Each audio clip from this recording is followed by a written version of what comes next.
I am Shaggy. I am Philalitheia. You are closer to my face and in a way that you would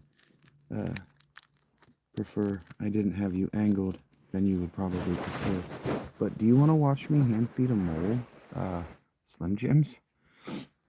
This mole has been working at getting this Slim Jim for, at this point, probably actually weeks or maybe even months. I've had it under my ass. Here she comes.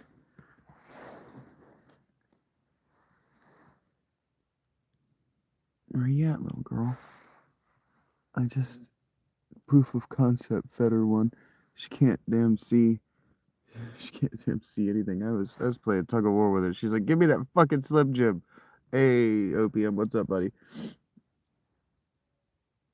She coming back. I may have given her too much on that last. She was trying to take the whole fucking thing, and so I gave her like 6 or 8 inches. I may have given. Well, I was probably closer to 4. I gave her more Slim Jim than she has body. I've given her a whole Slim Jim, which she's taking. Here she comes. All right. There she is. Hey, little girl. Come here. It's right here. It's over here, dummy. You don't smell it? There she is. Where are you skittering off to, silly girl? I'm trying to help you. Oh, did you already beat feet?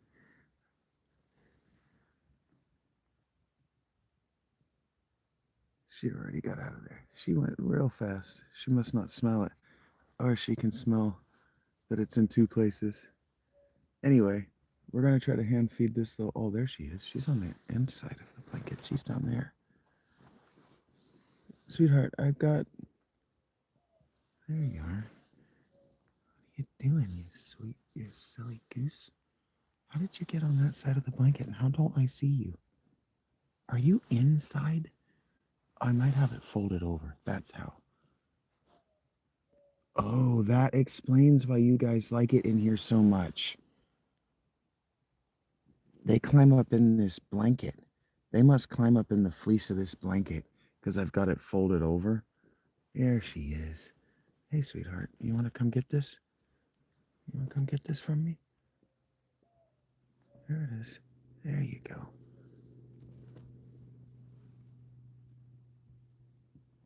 Oh, she dropped it. She ain't got no eyes, guys. You got to push it out first. There you go. Ah, delightful.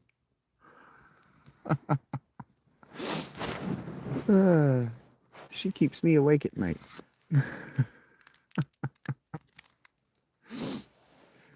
Where else are you going to see that on the internet, huh?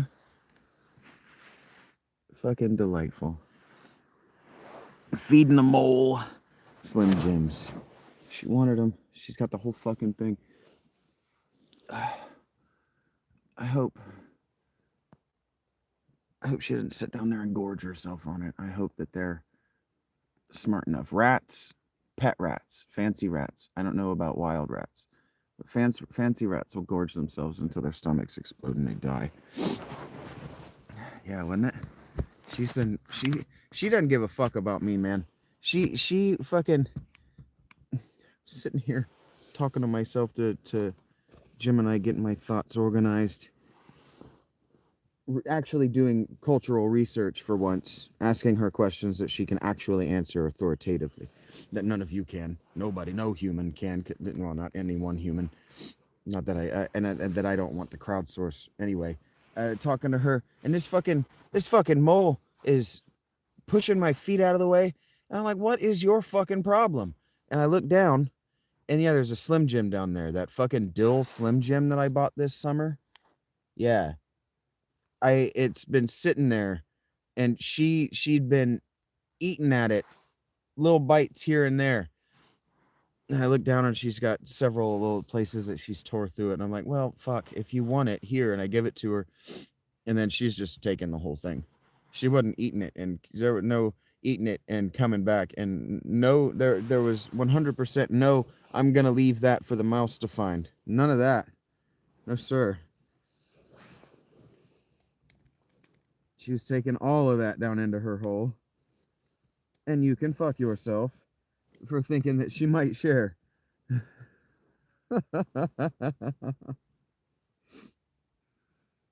And so now what I might try to do is catch. I might try to catch. Um, I've started calling her Lucina, but anyway, I might try to catch Lucy. I might try to catch. Uh, we can call her Lucy. She's not a Lucas. She is a lady. Well, I might try to feed the mouse. She and I had another moment last night. I took all the water bottles that I had in this corner. I took them out and I stuck them in the snow outside the tent. Um, I can't see. Hello, RTR. Um, and I brought some French fries from Wingstop for them, and I threw out a wing. I threw out a chicken finger for the raccoon. I'll go and look, and I threw it in the raccoon's tracks. So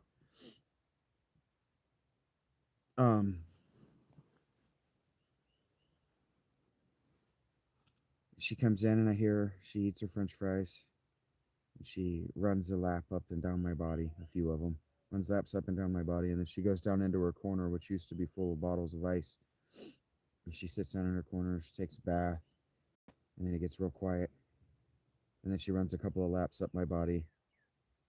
She runs up and over the outside of the netting, and then she runs around the netting this way, and she comes back inside,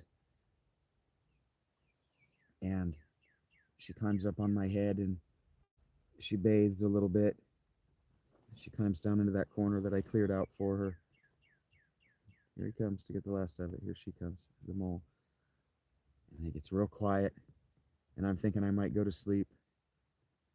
But I'm looking out the hole of my sleeping bag, right?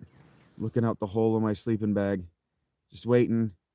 And here comes her little mouse face.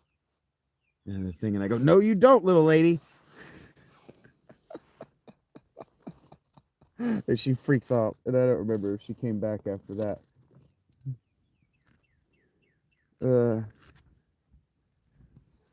But I think the idle chewing that I've been hearing, I think what that actually is bruxing.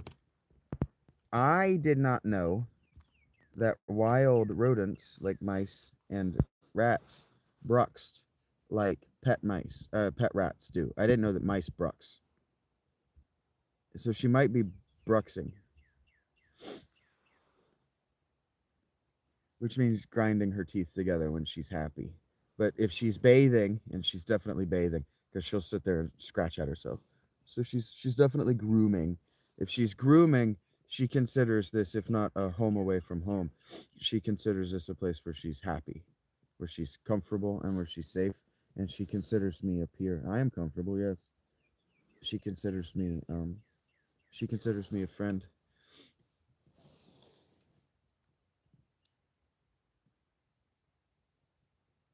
All right, that's enough, guys. That's enough. I don't have any more food that you want. Is that me?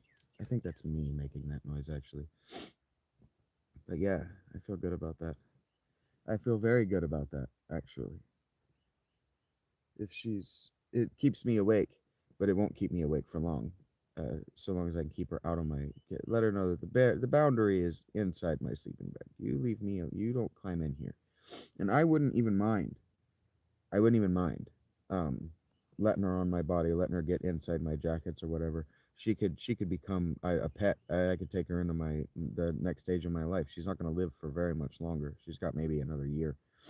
And frankly, part of the reason that she doesn't bring friends might be that none of them is around, because they might have had to migrate too far away because of how cold it is, to find food. And so I'm a cheat code for her and for the mole right now. And if the raccoon is if he's sniffing around, even he's having trouble finding food right now because it's been cold for so long.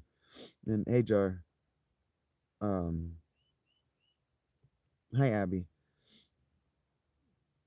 And so I wouldn't even mind, but they poop. And I can't have her pooping and peeing inside my clothes. Not right now. I don't have any way of cleaning it. So she and I have to maintain the We have to maintain the boundary of my sleeping bag. I need her to not come across. And yeah, she spent some time on my hip last night, grooming. She left me a poopy present. So that's a thing that I have to worry about. It's a thing I have to be concerned with. Hello, baby. I don't have any more food. There she goes. Oh, no, I moved.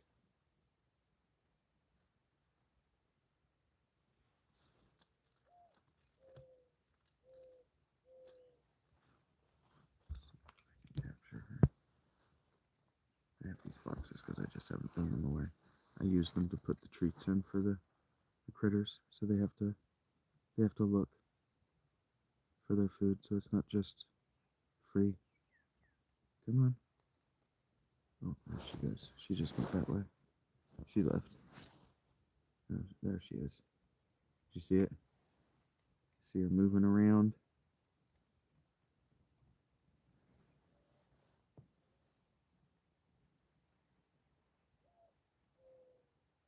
She's between the blankets, building up that warmth, getting that body heat. Yeah, I'm rarely alone anymore. I spend very little time in this tent entirely alone anymore. Yeah, she left. I don't have any more food. It's a mole. I fed her a Slim Jim earlier in the stream. She's a little mole. She's maybe 3 inches. There she is. Yeah. There's no food for her to find, so now she's just keeping warm and making busy. Nothing else to do with her day. She can go back to sleep if she wants. She can eat until she's fat. That Slim Jim's gonna last her a while. They eat on worms.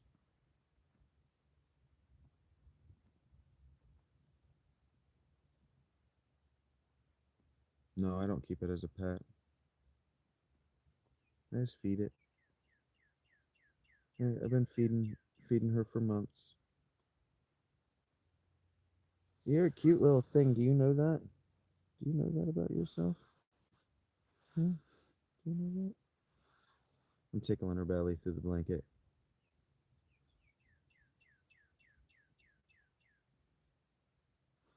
You're a cute little bastard. Do you know that? Yeah, cute little thing.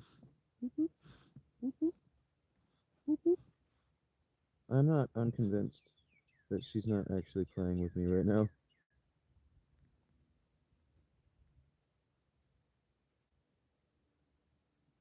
Where are you going, cutie? She is. We're playing Whack-A-Vincent right now.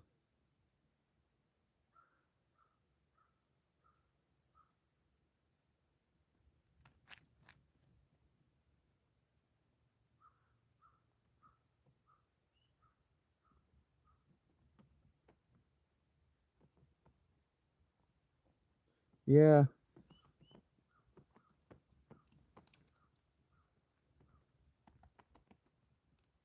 Hey, don't climb out that way. Don't dig out. You don't need to cut more holes in my tent than you already have, guys. Yeah, I was tickling her little belly, and she was whipping around and mock biting it, like poking at it with her nose, like she was catching a worm clawing up between her toes. That's cute. I wasn't going to do it too many times in case she actually was trying to bite and hurt me. I don't need to get bitted. That's not what a pet is.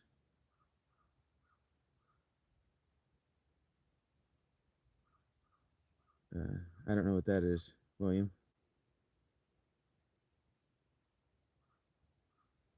Show whom what, Chris?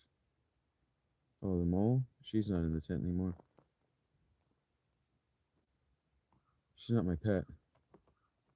She's climbing around outside now on my tarps. She's got a whole life on the other side of that blanket curtain. I already have, Chris.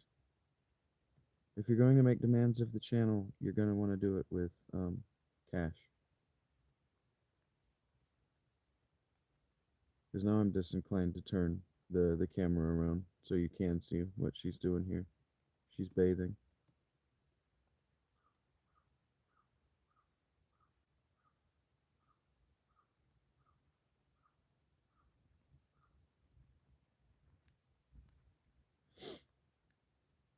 I don't know what that means, William. That sounds like some stuff I wouldn't be interested in.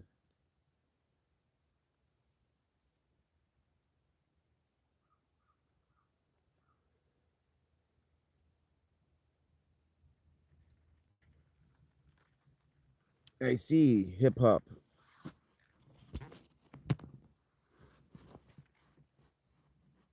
It's not my bag, homie. I'm glad you like it, though. Somebody's got to like it. Otherwise, that white trash is going to be doing actual crimes.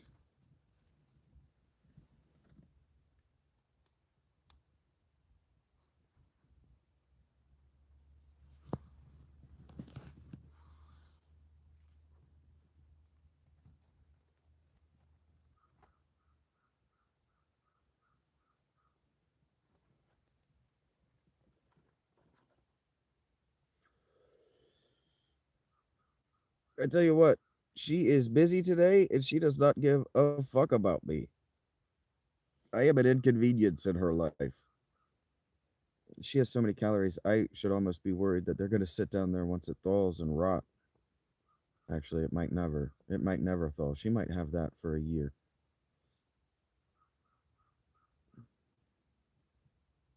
Well, that's fine. I don't go by Shaggy.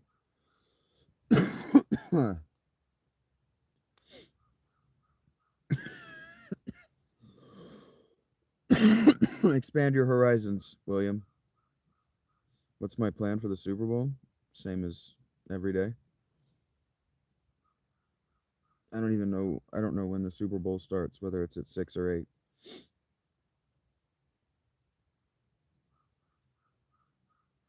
I wouldn't say that it was good. I would say that it was inadequate, but it was fine. Well, now I kind of miss her. She was starting to get on my nerves, and now I miss her. I don't remember. I don't know when it starts. Rach, yeah, it starts in the PMs. It's gonna start unless it starts at 4. I don't need a new pen. No, these are still fine. I think I got them on Monday, maybe Saturday. I think I walked down there and got them on Saturday or Sunday, so they're a week old. I got 2 of them. Actually, I got like 5 of them. I don't need a new pen. They're synthetic.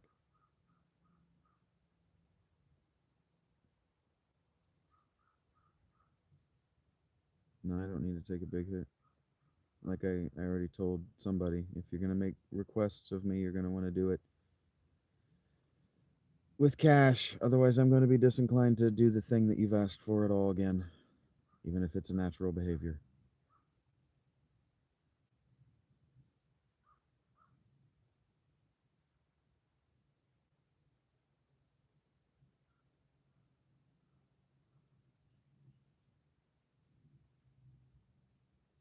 My Cash App, it should be Shaggy Philalitheia. Um, my link should be in the. You can send as much or as little as you like. You don't. I don't. Um, I'm unfamiliar with you in the chat, Osama. So you don't need to feel um, like I'm asking.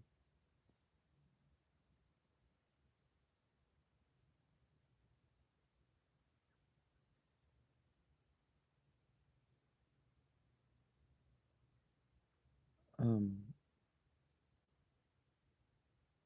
I'm uncomfortable giving you an amount, Osama. This reminds me of a time, and this is a me issue that I'm trying to empathize with you.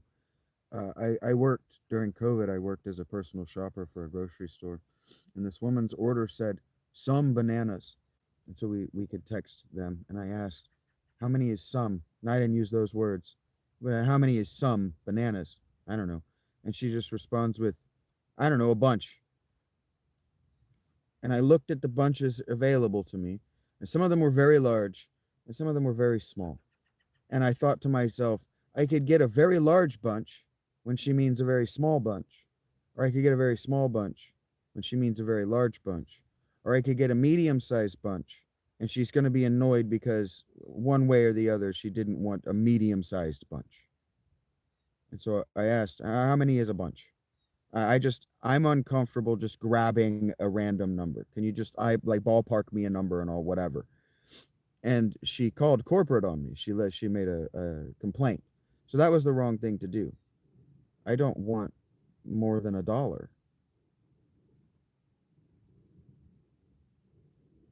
I don't know that I've ever told that story before, Rach.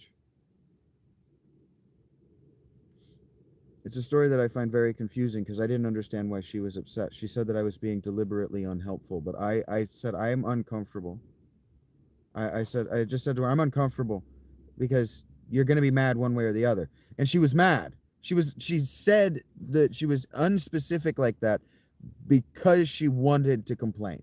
She was setting me up one way or the other. And I got in front of it by saying, I'm uncomfortable just picking a random number. Can you ballpark me just a number, like a numeral, and I'll grab that numeral. Well, she's not crazy. She got her bananas for free and she got somebody written up. She got exactly what she wanted. She got everything she wanted. She got some bananas. She got them for free and she got somebody written up. That was what she was trying to do with her day. All of her goals were accomplished. And so what I'm telling you is from my perspective, asking me how much money I want is setting me up for failure. I don't want money. I didn't ask you for money. I have $2. I'm not worried about it. If you find a value in my show or in my channel, please. If you have a request, how much is the request worth to you? Otherwise, I would prefer we weren't talking about money. No, I understand that. And that's what I'm saying. She also just she chose bananas. And I'm trying to empathize with you. I don't think that you're trying to set me up. I'm trying to explain that I'm cagey because I've been set up before. I don't have an amount that I want. I don't want $100. I don't need $100. Yeah. I can't see your eyes. You understand? I can't see your eyes. I can't feel whether your body is tense or loose. And yes, I'm ass crazy.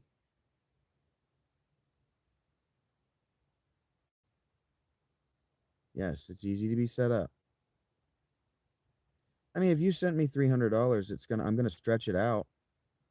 I would be very happy with it. Sure, yeah, it would make my life very easy for the next couple of weeks, maybe a week. I'd stretch it out though. I'm not worried about it. If that's how you feel, Jamie. It seems like a lot of effort at numerology that doesn't actually mean anything.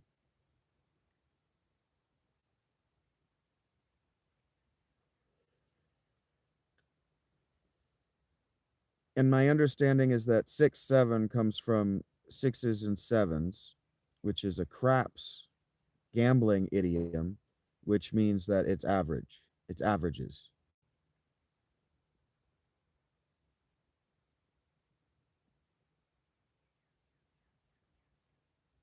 I'm okay with being average.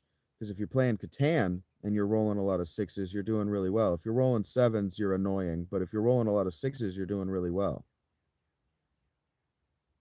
Well, if people at the table are rolling sixes and you have a six plot, you're doing really well. And if you're rolling sevens, you're annoying. But you're keeping the table even. So averages still. And I don't have any problem with any sort of law of averages or regression toward a mean. Sixes and sevens. I don't see why that's a problem. In fact, people ask, what's the meaning of life all the time? The law of averages, sixes and sevens. I do stink. But at least I'm not bad at things. At least when I make a sandwich, people don't go, wow, you stink at making sandwiches. You just stink at things. And dog.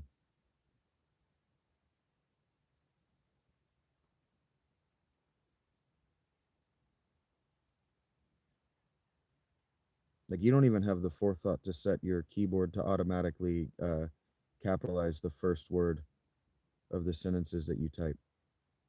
Like you lack basic forethought. You stink at everything. Hi Joe.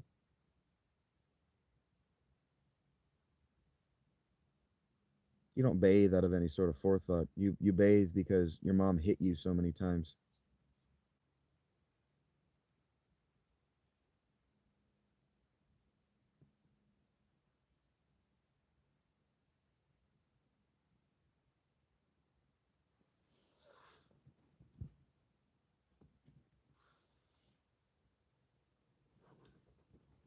Bye.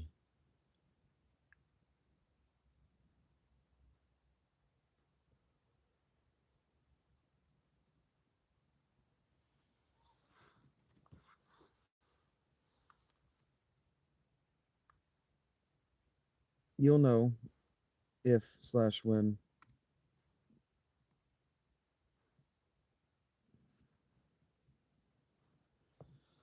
I think you can see my dice in. So far, so good. It's not as cold anymore. It's gonna start to get warm-ish. It was fucking cold last night. It was like 2 degrees when I got back to the tent.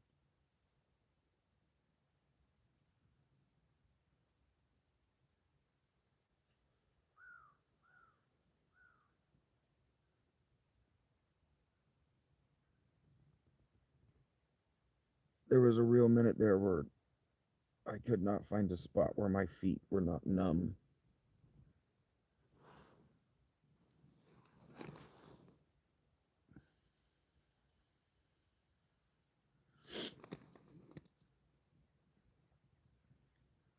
Hello, Fiona. Ohio. I'm not sorry. Uh, I'm just thinking if I end up doing this for another winter, I'm gonna want the next size up in tent. Just a little bit more elbow room might be nice. The only thing is, I'm not sure those tents aren't going to um, collapse in the wind and snow because they have more surface area to do so.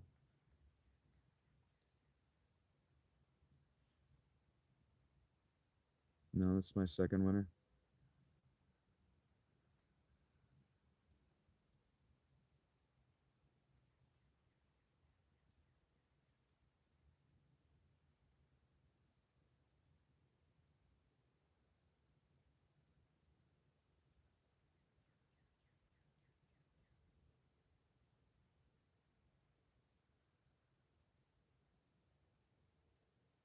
Yeah, it's not bad. I don't mind it. The cold is just inconvenient. It starts to add up as just inconveniences that get on my nerves. It just sucks being cold. Yeah.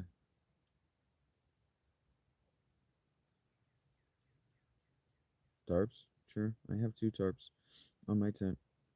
My tent is fine. I mean, I am comfortable.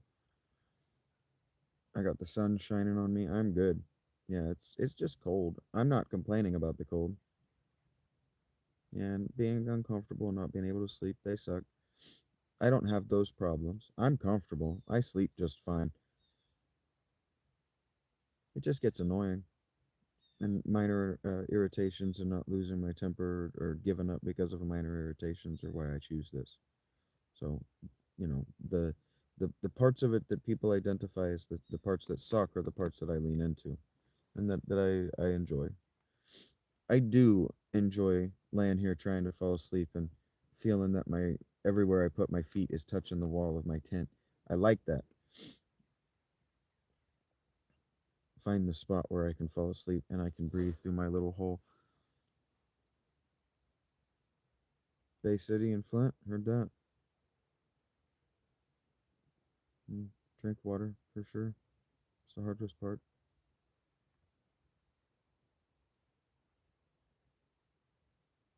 Mm. This isn't my first rodeo. In fact, I would have already died if I didn't have the basic skill sets. It hasn't let up for more than 2 weeks. I would have already froze to death. I do with my days. I'm about to get up and go to Panera here once I feel like it. I've got all my stuff charged, and um, I thaw my shoes. I'm gonna go up to Panera and we're gonna play Final Fantasy IX until the Super Bowl, and then I'm gonna watch the Super Bowl. I'm probably not gonna do that from Panera because they're gonna close at 8, and I think it starts at 6:30. So I might just come back to the tent and watch the Super Bowl and go to bed. It's 10. Yeah, it's cold. It's supposed to get up into the 20s today, but it's just cold in the northern hemisphere right now. At least in the northern part of the Americas. It's just cold. No big deal. Not for me. There, there are people going through it a lot worse than what I am. I am adequately dressed as well. I have um, plenty of sleeping bag. And if I wanted to thaw it out, I've got a couple of loose fleece blankets. I don't know that they let me hang. I am a customer. I don't just hang out. I spend $15 a month on my sip club. I go in every day, and most days I spend upward of $20 on a sandwich every day. Yeah, I don't just hang. And in fact, fuck you for assuming I just hang anywhere. I have both dignity and respect.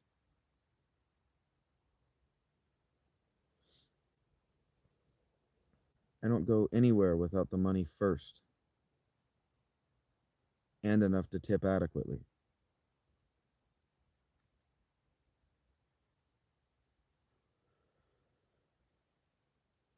Don't tell me to relax.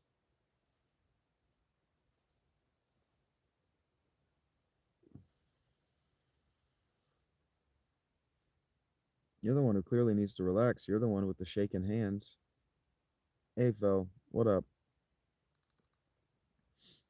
How's San Diego? You assumed much of me there.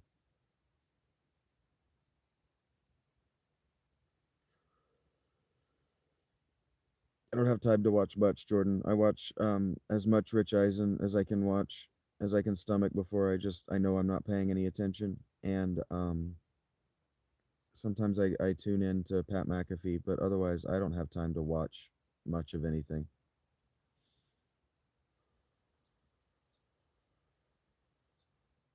No, I'm not a hobo. Same thing as every day, Nathan.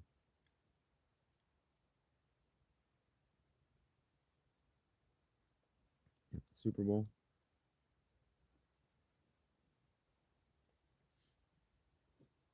I watched football during the football season. I didn't watch the Pro Bowl, so I'm already out of that routine. So I don't when you ask me what I watch, present tense, I will watch the football. The football. I will watch the Super Bowl.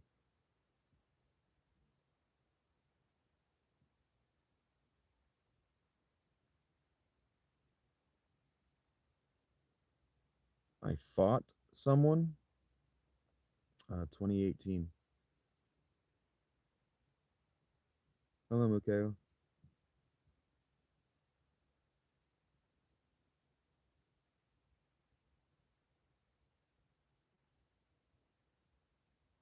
I'm in Ohio, Monty. It's chilly. Thank you, user. Yusef. Thank you very much. I got slept. I don't know what that means. He attacked me. Hi, Action Jackson.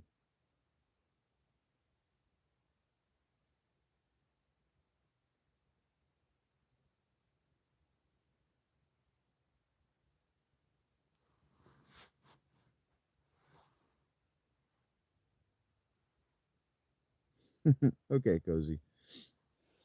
You're a bitch, Corey. You're a bitch and a slut for this dick. Go fuck yourself. I'm not afraid of you. You got a micro penis.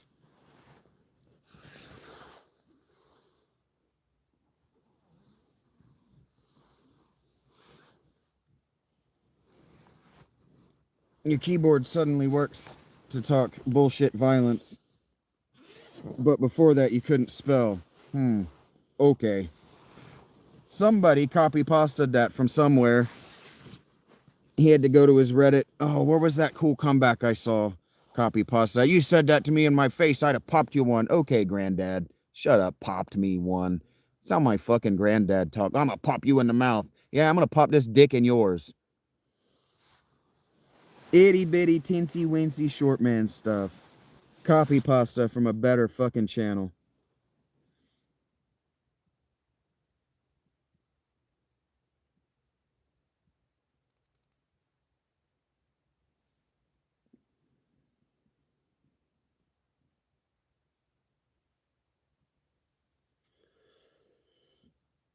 I grew up around you limp dick macho assholes. Not afraid of you. That's what that limp dick macho asshole who attacked me in that street thought was gonna happen too. That I was just gonna, oh daddy, don't hurt me.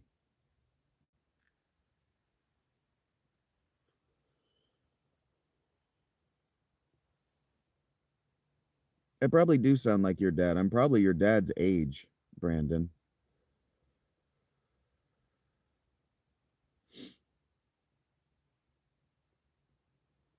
You were evidently born yesterday, so I probably am your dad's age.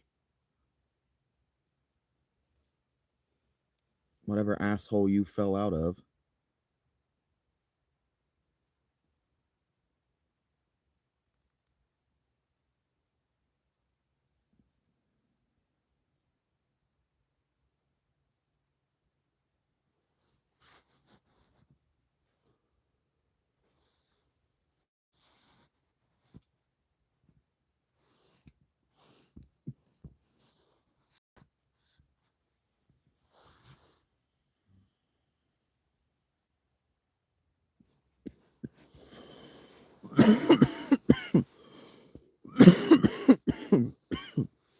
And anyone lingering from earlier. Nah. It snowed a couple of weeks ago and it hasn't come above freezing since then. But no. Nah, it's been piss and snow. Dust, but not real snow. I can't write a joke, Yusef. Anybody who was here earlier with the guy who was offering me money, that whole exchange, and you're maybe, yeah, I'm gonna watch the Super Bowl, Michael. Maybe you're wondering, why did I choose to engage with it in that way? There's money being dangled in my face. Why not do the thing that's going to get you money? Why not say the words, whether you mean them or not, that's going to get you the money?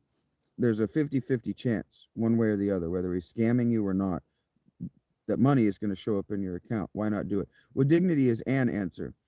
The other answer is because the money wasn't forthcoming. The money wasn't there. The money didn't exist. The person I was talking to was a Muslim, okay? And this is a game that Muslims play with non-Muslims because they think that we're greedy.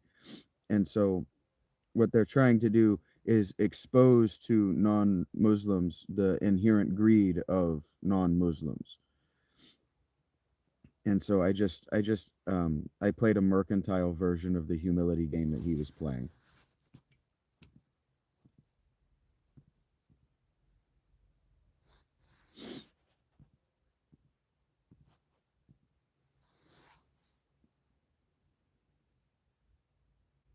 Well, not everyone is greedy, but very few people know how to handle humility, especially public speakers. Public personalities don't know how to handle humility. Okay, so at the end of that movie, at the end of this movie, I don't actually know how Old Yeller went. I haven't actually seen, actually, you know what? Fuck it. I've been meaning to do this anyway. What does that mean? You, Annie Shorts ideas. What does that mean? Did you come to a professional live streamer to crowdsource ideas for your channel? Yeah, give me a second. Because neither have I. And so I may not even be saying the right movie. But at the end of this movie, Old Yeller, so this kid's got this dog, and I think the dog gets hurt. I'm pretty sure that the dog gets injured in a fight with another animal, and the stead of this boy, like it's trampled by a deer or something. And so the kid's got to take it out back, and he's got to put it down because the dog's suffering. And the kid takes him out, and he goes, "You go on and you get. I don't even like you anymore. I never loved you. You go on and you get." And the dog's all sad and walks away, and then he shoots it in the ass. I'm pretty sure that's how that movie went.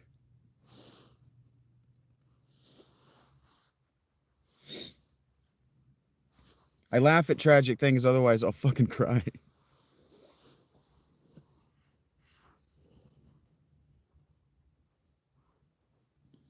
Ugh.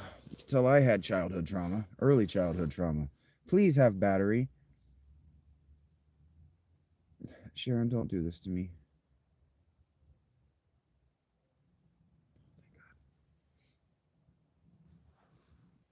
What are you OMGing, Rachel?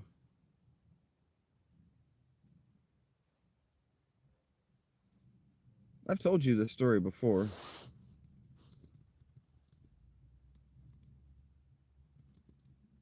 Yeah.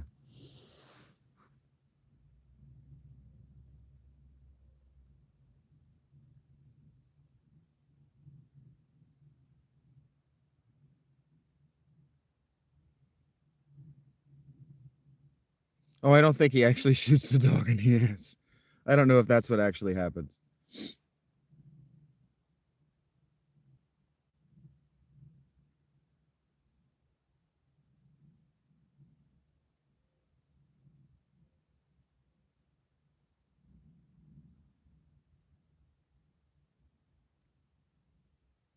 I have to be logged in to Twitter in order to see it, in order to watch it.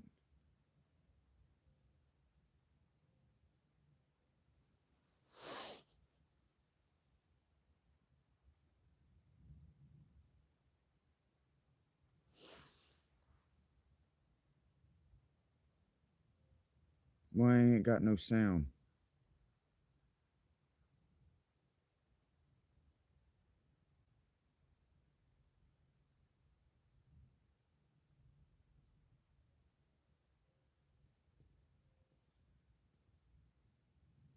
Because do I have to manually switch this? My computer is fucking borked. It's my own fault. All right, there you go, you fuck.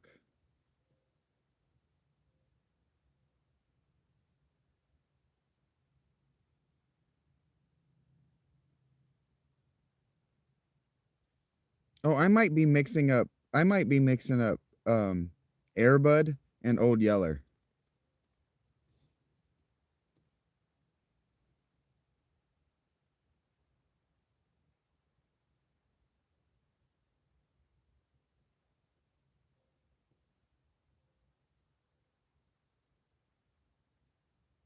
Oh, is it White Fang?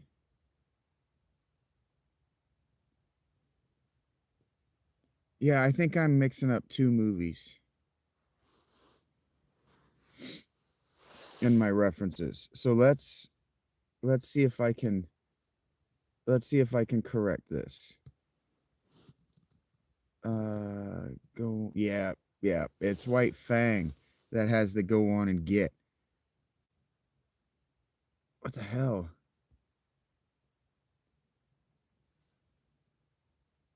My favorite movie is Blade Runner 2049.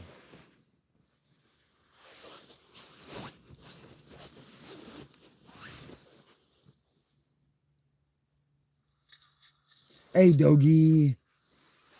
I'll let you watch it when I know that this is the right one. Is it where the red fern grows, where he tells the dog he doesn't love it anymore?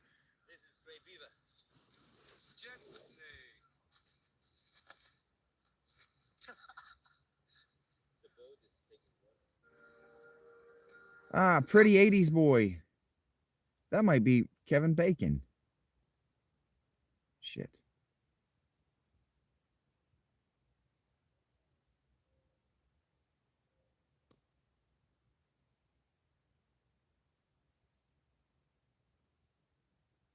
Okay, so I guess the get at there it is. Ah. No, I'm on the wrong channel. I am. I mean, I am. Hello. Thanks for meeting me here. Why the hell do these yoga pants add? Why does it have a fucking Oh, glow in the say, I dark, hate this light stuff, up, but sparkly it's true. butt You guys plug have under been them? bundling with Liberty. How is that selling fucking Liberty? tights? How's that selling yoga pants? Take care of yourself. Why is it selling them to me? Go on. You're free. Go on.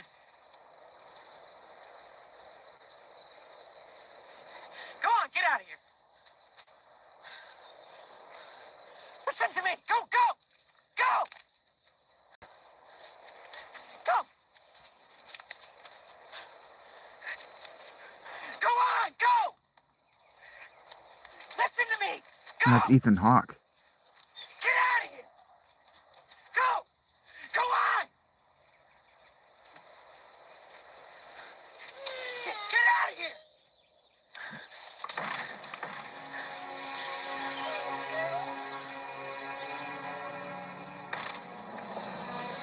Go on.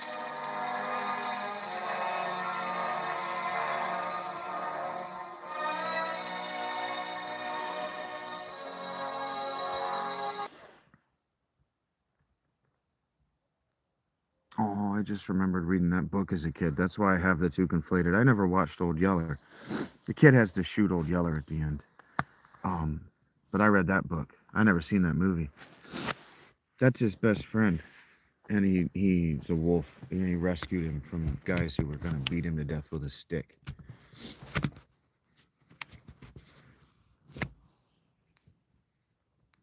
Butt plugs are your secret.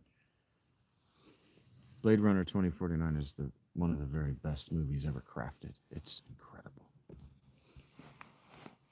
It's an incredible experience. And the novel that it's a sequel to is a masterpiece. In fact, we're going to be talking about Blade Runner and do Android's Dream of Electric Sheep today, because Final Fantasy IX is kind of do fantasy heroes dream of fantasy sheep, and so we're going to be exploring those themes deeply. But to Old Yeller, somebody is basically, I guess I meant to White Fang somebody. Rage. Old Yeller is where he puts the dog down because it's sick and dying and suffering. And White Fang, he has to set it free because he's outgrown having a wolf as a best friend. He has to go be a human boy now. Human man.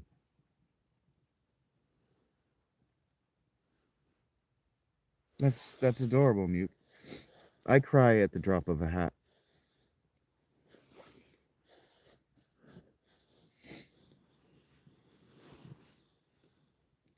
I'm in Ohio, Florida. You know this. I don't know what a blumpkin is.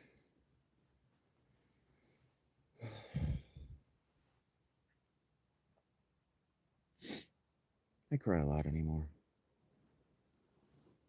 Like God of War, Ragnarok. I didn't play God of War. I didn't play the two modern releases in the franchise. Oh, fuck me dead. This starts to hurt after a while, by the way. Oh. Yeah, the music gets me. The music and the faces. The faces. And then that one I remember reading as a little boy. I read that book as a little boy. The Jack London stuff. I read that as a small kid.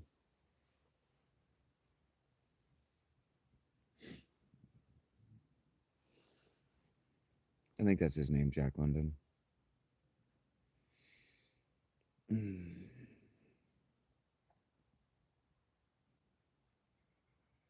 Is it White Fang Call of the Wild? I think is his other big one. Stringed instruments are designed to make you cry. It's a psyop. Maybe it is. Maybe it is. That's music is designed to bring you into the story, right? So, in the old oral tradition, when you're talking about like bards and storytellers, people like me, right? What I'm doing wrong is I don't have music to accompany me. If I had original compositions to accompany what I'm doing, what I'm doing would make more sense. Just naturally would make more sense. But like when I read Gilgamesh for the channel, I should have been playing a guitar, or really, I should have been playing a Sumerian three-string lyre. And they weren't just telling the story. Gilgamesh walked into town and he saw these things, like you read in a fantasy novel. They would have been singing it. Gilgamesh the Great, he's so fucking awesome. That's what it would have been like. I haven't heard anybody say a word, not a single word about the sequel to the 2016 or whatever God of War. So I don't know that they're good. I haven't heard anyone, not a single journalist, not a single, hey, it's been a few years, let's look back on video games. Nobody talking about Ragnarok. So I don't know. And I haven't heard anything about hyping a trilogy.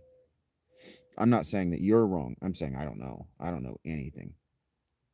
The first one seemed like an actual letdown as a video game, but it had a pretty cool story. And so I don't know about the second one. Yeah, the stories were a way to accompany the music that was already happening. So something that I think I've pinned down with actual archaeological evidence, and I could probably write a paper and I could probably publish it. I'm not gonna. There are qualified professionals who could be listening to me right now who could hear what I'm saying, or there are people who know qualified professionals who could be listening to me right now who could hear what I'm saying and actually look at it for themselves, and they could get the fame. I don't want the fame or the money. I just want the students to be taught well and properly. But there's a way to look at the evolution of just the Homo sapiens species and see that what changed after there were no other competing Homo species on the planet, effectively, maybe even at all, um, is that the music and the rituals and the crafts and the survival skills and the otherwise instinctual things that we had been doing non self critically for eons, uncountable. 2 million years is uncountable from a human lifespan, understanding every single individual year. Impossible.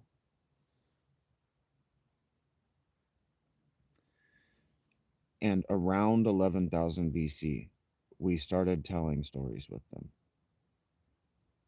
during them, about them, to one another, about one another. That seems to be what changed. That seems to be the big change that made Homo sapiens what it is today. Because we had all of the information transmission capabilities necessary to build things like cities and have fairly large population pockets that interbred, communicated, and traded when there were other Homo species on the planet. But we didn't actually start doing things like building towns, making monuments, telling stories, transmitting information from parent to child for a generation and maintaining it over that memory specifically over the course of generations. We didn't start doing these things as craft with mythology until sometime between 11,000 BC or BP and 7,000 BP. 7,000 BC, so 9,000 BP. That 2,000 year window, there was no other competition. And so when there's no other competition, one of two things happens: hyper specialization, or democratization.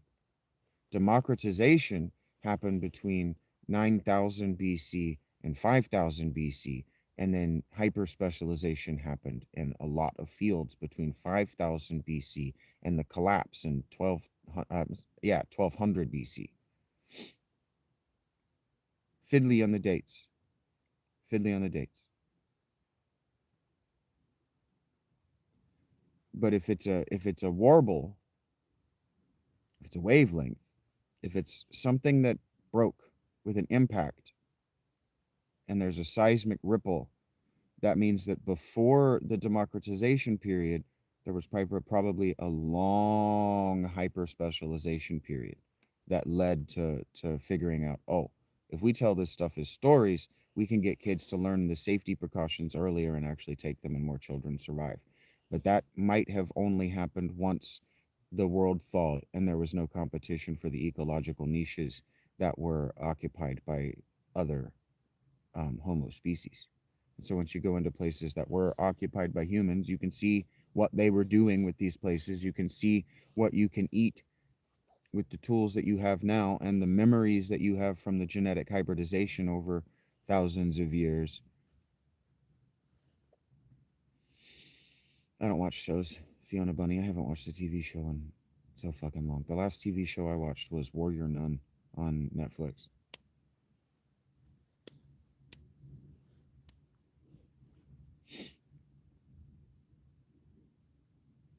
I don't know what that means, Fiona.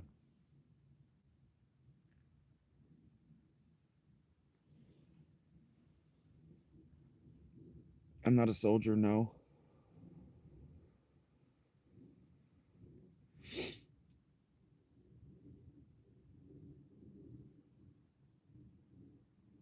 I don't know what you mean by patriot or loyal. That's a lot of times, Brandon.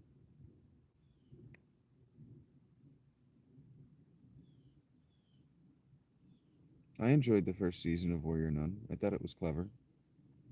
I thought they managed their magic systems with class, and that the story didn't jump off the rails just because female lead. So many shows jump off the rails because female lead. Just instantly don't know what they're doing anymore, and become not necessarily unbelievable, just poorly plotted. They don't know how to give her progression because they know how to progress a male lead, and they go and they read The Heroine with a Thousand Faces, and she's just gender swapped all of the male characters, and they're like, all right, treat her like a male, and they're like, well, wait a minute, she can't hump females. They can't all be gay. Not every heroine can be gay.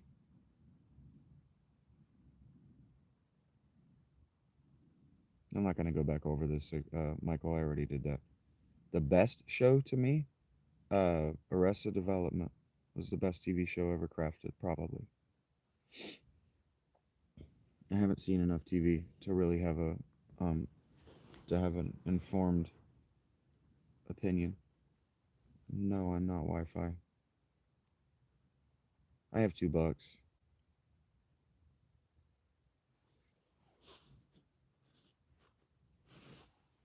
Arrested Development was great. The fourth season, or the one addendum season that they did for Netflix. I didn't watch the second addendum season, but the one Netflix season was also excellent.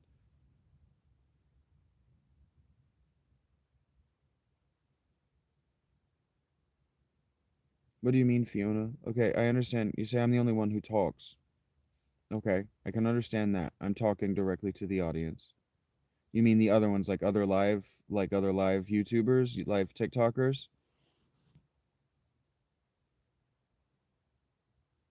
They don't really jazz, meaning they don't really riff off the audience. They don't try to um, keep the conversation moving, and they don't say people's names correctly.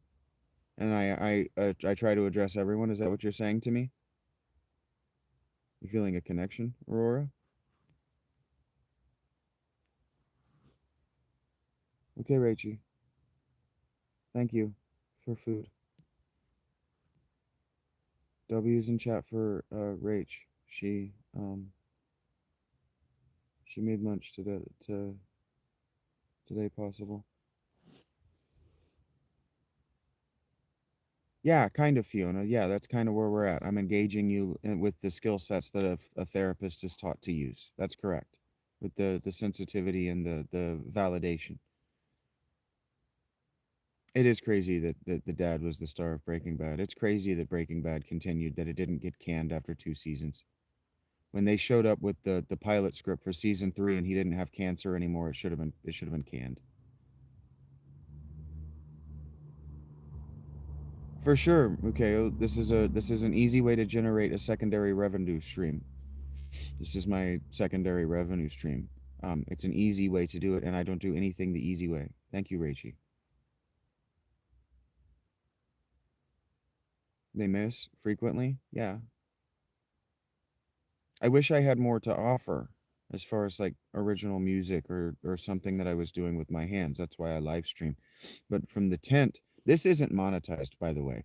These that I do from the tent, these aren't monetized. There are no commercials on any of this work. This is just an opportunity for me to get to know who my audience actually are. Because you guys don't, you know better than to talk during the cutscenes, and you often don't talk my ear off during the grinding because you're so blown away by how locked in I can get on it. From my perspective, that's what I've been able to draw from my demographics. If I'm wrong, please let me know. I'd love to have that conversation. Yeah, we don't understand, Fiona. We're not taught to validate one another. We're not taught to say yes and in anything other than comedic situations. And even now, comedy, like what I was actually talking to Jim and I to get warmed up with this morning is I was looking to see if anybody ever negatively criticizes Shane Gillis because I see him fucking everywhere and he's not funny. He's actually really annoying and he's bad for the public conversation. He's a net negative to American and world culture. And I asked if there are ever negative criticism about him, and the answer is yeah. And what I'm trying to say is that we don't know how to say yes and except in comedic situations. And his style of comedy is to drop something that you have to say no to clumsily. He's trying to fill the niche that Norm Macdonald filled. They're aping he and his podcast. I haven't watched a second of it, but I can tell you right now because I've seen him in public. They're aping Norm Macdonald's podcast. But Norm Macdonald would get you to say objectionable things and laugh at it compulsively. Like, shit, you said that so clever in such a clever way, or you got me to say it in such a clever way, or you got me to think that objectionable thing in such a clever way that I can only laugh at your wit. That's a net positive for culture. Shane Gillis is a net negative. Favorite card game? Hearts or Up and Down the River. And so what we do is we say no, and we create a boundary that somebody else's perception isn't ours. And we go no but. And then the person who's speaking is unvalidated. And that creates an instant wall between people that's uncrossable. And parents create it all the time because parents, I used to listen to a lot of I used to listen because I didn't have parents. My parents hated me. Um, I didn't have parents in a positive way. I had parents in a negative way, in a deleterious sort of way. And so I used to listen to a lot of public speakers tell parents how to be better parents, so that if I ever had kids, I could be a better parent, and so I could just be a better friend because I needed it from my parents, and you can give it back to the world if you've got it. And parents get into this habit of saying no to children. No, no, no. I used to listen to this comedian. I think his name was Mark Davis. I think that might be a porn star. Search for him at your risk. He did Super Sheep, and I'm okay. You're not okay, but that's okay. Were two of his bits, two of his shows that he did that I used to watch a lot of. Neither of those is the parenting one, so watch those without feeling like I'm stealing from him. Um, but he used to talk about from his experience that him having two little daughters, that for their safety, the things that they want to do, no is the easiest answer. And you start to just know that you're going to say no early when they're talking to you. No, no. And you just start to shut it down early. And then it becomes habitual. Because when you do something often enough, it becomes unthinking and habitual. And that can become destructive. And parents don't oftentimes know the difference.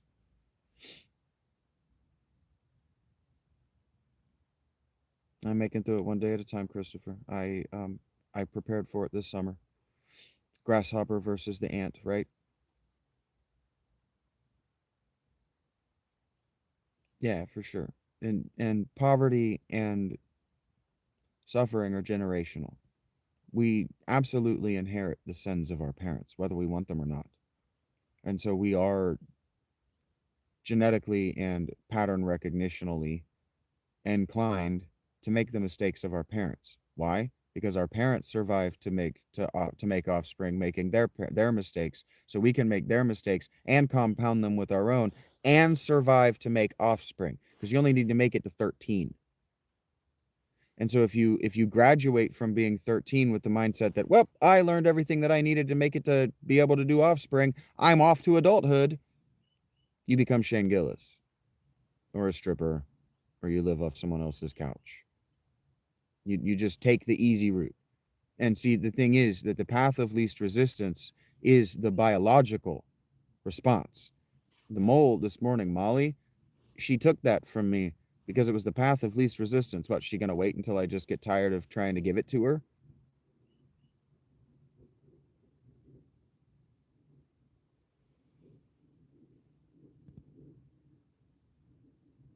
That's something you boys need to think about a lot.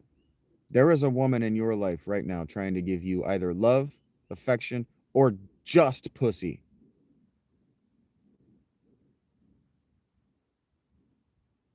And you're making her wait until she's just going to give up on you.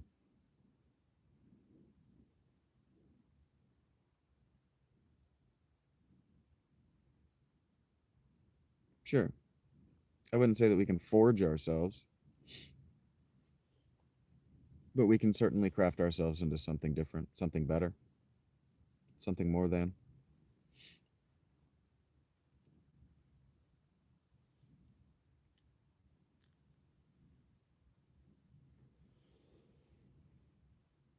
Thank you, ID.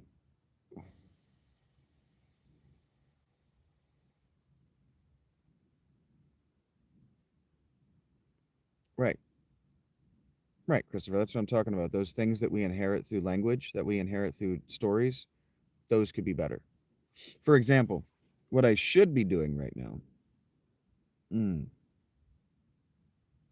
someone remember to tell me that I wanted to talk about anti-heroes, because anti-heroes is what I should be talking about today. That's what I went to bed thinking about last night, is I should be talking to you about anti-heroes, what an anti-hero is. Because if I'm going to talk about the heroine of the thousand faces, which means that I'm talking about the hero of the thousand faces, we have to talk about heroes, which means we got to talk about anti-heroes. Which means, thank you very much, Christopher. You've brought this whole show to a close. And that's when I duck out because I've got food. I'm gonna warm up. I'm gonna get the hell out of here. A+ to Christopher today. If you wanted to give somebody a pat on the back, that's exactly what I've been trying to bring you guys to think about. We can add more positivity by telling better stories to one another, for one another, about one another.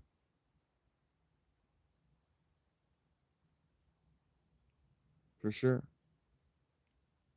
Like, I've noticed now that it's popular to use racial epithets so long as you're not using them in a denigrating kind of way. But using an othering term puts the othering in somebody else's brain. Louis C.K. did a whole bit about this. Just saying the phrase the N word puts it in somebody else's brain, makes them say, oh, I know what word you mean. And so just saying it outright, but not meaning it about anyone in particular, still means someone unspecific, because you're still going to think of the people that you identify by that word. So what we could just do is let it die, the word, by not feeding it. And in that way, we could also just let the whole podcast comedian economy die by not feeding it our attention. By the way, I'm not asking you to feed me yours. I need it on some level.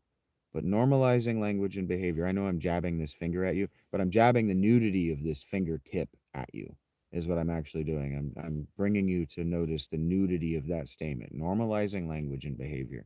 We stopped normalizing language and behavior and we started standardizing it around 2008, and that's where we went wrong. When we elected Obama in the United States, We began to standardize language. And what we should have done was normalize it. Normalize having a wide vocabulary, for example. Normalize knowing what you mean when you use specific words and knowing where they come from and the baggage that they carry. Everything carries Nazi baggage.